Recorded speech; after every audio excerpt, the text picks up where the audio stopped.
Today, I'm going to talk about dating with a hearing loss. I hope you stick around to the end because if you do, I'm going to share some middle ground tips. Welcome to my channel. My name is Emily. I created Definite Hearing as a way to increase awareness for the deaf and hard of hearing. I've been wearing hearing aids since I was 4 months old. I have a moderate to severe hearing loss. I was diagnosed with it at birth. My parents fit me with hearing aids, and I have been growing and learning ever since and dealing with my hearing loss on a daily basis. All right, so dating. First off, I just want to say I'm married, so I am not available for dating, but I will say that I have successfully navigated the dating world. And I must admit, I'm glad that I don't have to worry about that anymore because I have found my husband, and I am so grateful for him. So for those of you that are still dating and are looking for some tips, I'm going to share these with you. Now, take confidence, because if I tell you these tips and you're like, I'm already doing all of that, congratulations, you're doing what you can. Celebrate with yourself. Be proud of yourself. Now, if I give some tips and you're like, hey, I could try that, try it out. I want to hear how it works for you. If you haven't already, please like this video and subscribe to my channel. I look forward to making more great hearing loss related content for you. All right, so tip number 1 when dating with a hearing loss is be you. You only need to accept dates from people that you are confident in. Be confident in what you wear. Let your hair be whatever you're proud of. Let your outfit be whatever you're proud of. The bottom line is be you and don't second guess yourself. Confidence is key. Number 2, you should not mention your hearing loss unless you want to. You are not obligated to share with people on the first date that you have a hearing loss. This is just totally unnecessary. You're meeting the person for the first time. You're trying to figure out if their personality jives with yours.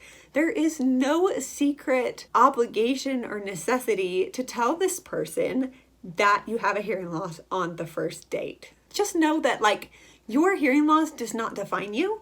That is a personal difference that you deal with on a daily basis. And the first date isn't a place or a time to discuss your deep life struggles. Unless you get into it and you want to get into it and maybe you jive with this person on the first date. Congratulations. But do not feel obligated to mention your hearing loss. Only mention it if you want to. Number 3, remember that people are sponges. People absorb what you tell them. Now, how they react, you have no control over that, but you do have control over what they absorb. So, at any given point, if you get past the first date, second date, third date, fourth date, fifth date, whatever, if you become in a committed relationship with this person, at some time you are going to talk about your hearing loss. And you will probably have negative experiences associated with that. Because people are sponges and they absorb what you tell them, start in a positive light. Have confidence. If they say, hey, I notice you have a hearing loss, how does that affect you? You can be honest, but also say I'm me. My hearing loss is definitely a part of who I am, but it doesn't control my potential. And a hearing loss is such an interesting thing because there are some people that believe a huge natural part of their identity and they need to cling to it. And some people believe that a hearing loss is just something that I have to deal with on a daily basis and is completely separate from who I am. Regardless, make sure you understand that and present it in a positive light, because if you give them something positive to absorb as a sponge, then they start thinking of it that way. Essentially, if you plant a seed and it's a seed with yummy fruit rather than flaming hot bell peppers that I can't handle, then that will help your partner have confidence in you. So last but not least is number 4, because this is so important. Confidence is key. I know I mentioned this in number 1 because it's such a big part. It's easy to dress like yourself, say what you want to say, but feel confident in that. Confidence is what ultimately gives you the light, the happy vibe that people are attracted to. And ultimately, that one special person will be very attracted to. Just remember that there are some things that you can control and some things you cannot. For example, I cannot control when my hearing aids die, but I can remember to bring hearing aid batteries with me. And if hearing aid batteries die while on a date, it's happened to people. I've heard about stories.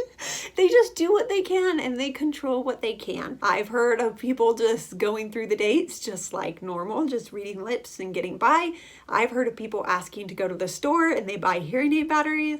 There are so many solutions. But the key to confidence is realizing what you really can control and reward yourself for the hard work you do. Acknowledge when things are hard and say, what am I going to do about that?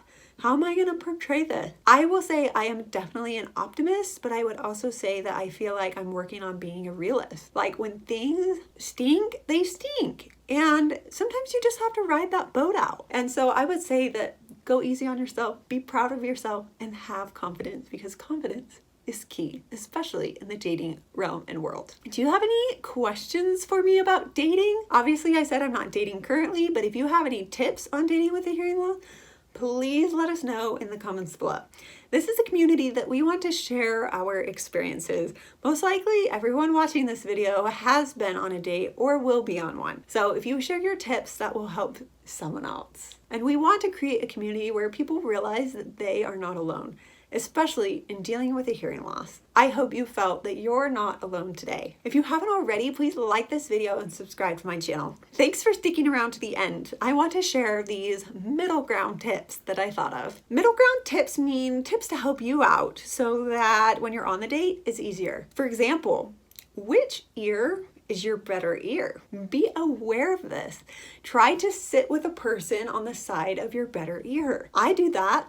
My left ear is my better ear. When Joel and I were dating, I would have him drive so that I could hear him better because he was on my left side. As you think about these things, you kind of help yourself out because then you could hear and process easier. Number 2, as you are dating and going on dates, persuade your partner to choose dating environments that are easier for you to hear and understand in. Some elements of easier to hear in environments include environments with good lighting, low background noise, and low action around you. Clubs are not great places to hear. The lights are crazy, it's super loud, the music's blaring. But remember that if you're in a situation like that, or at a concert, no one can hear anyway. So you're just screaming at each other. So hopefully you can read your partner's lips and get along. In addition to that, restaurants with good lighting are always a plus. Don't be ashamed to go to a local Wendy's or fast food place. They always have good lighting. I laugh when expensive restaurants have lower lighting.